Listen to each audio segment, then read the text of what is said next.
Another Monday and another JoeLumb album review. Yesterday, after doing a re-upload of 6 album reviews in one video, and by the way, for those that haven't checked that video out, can do so as the link to that video will pop up at the end of this one. As for this week's album review, I head back to 1986 where I cover Iron Maiden's Somewhere in Time. Don't forget to subscribe to my channel, smash the like button, and click on the notification bell. When you see a new video, you can just check it out yourself.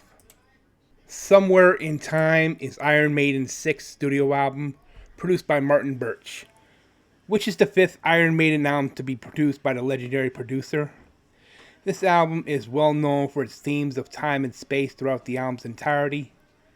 The artwork for this album was done by their former artist Derek Riggs, as it displays a muscular cyborg-enhanced Eddie in a Blade Runner-inspired environment.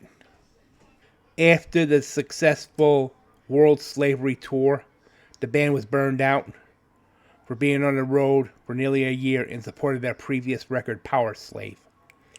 The World Slavery Tour lasted 331 days and comprised of 187 concerts, giving time to recuperate founder, bassist, and primary songwriter Steve Harris, along with guitarist Dave Murray and Adrian Smith, spent time experimenting with new equipment.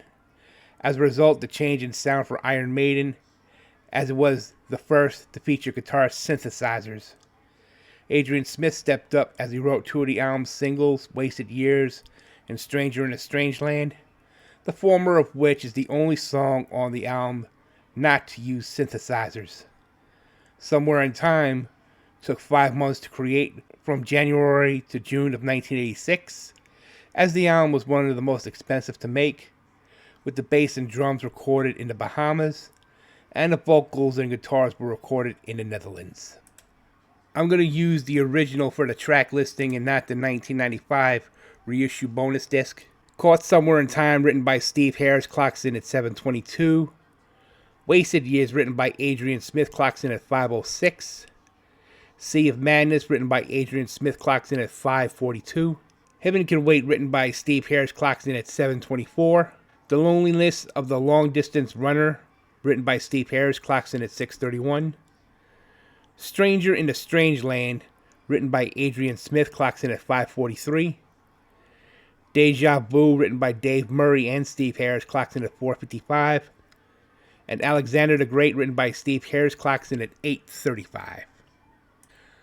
Somewhere in Time was released on September 29th, 1986, through EMI Records in Europe and Capitol Records in the US.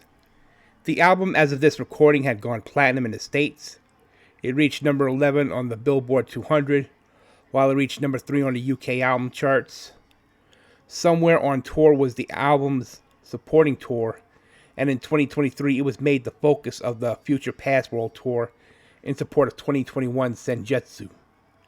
While the majority of the album songs disappeared from their live set shortly after its supporting tour, Wasted Years and Heaven Can Wait have appeared on subsequent tours, and on May 28th of 2023, Iron Maiden played the song Alexander the Great for the first time.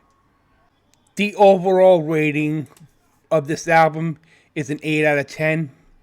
Like the previous Iron Maiden albums I reviewed, like The Number of the Beast and Power Slave, there are 3 tracks that stood out the most for me, but on this one there are only 4.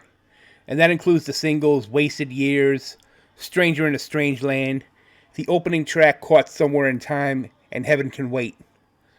I haven't had a chance to listen to Alexander the Great until this past weekend, and I have to be honest, it's another underrated Iron Maiden track, just like Flash of the Blade from Power Slave. This has been JoeLumb's album review.